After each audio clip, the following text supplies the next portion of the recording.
Paul Magus. I'm the fuel manager at Bay and Bay.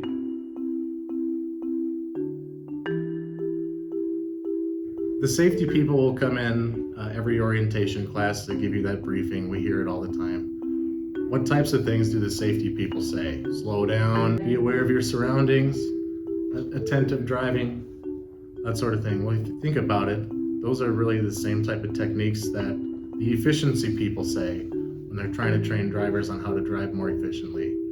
So the techniques kind of go hand in hand. So if you're driving for safety, you're going to be more efficient. If you're driving for efficiency, you're going to be safer. And so I sincerely hope that every driver that comes through here really cares about fuel and wants to apply these techniques.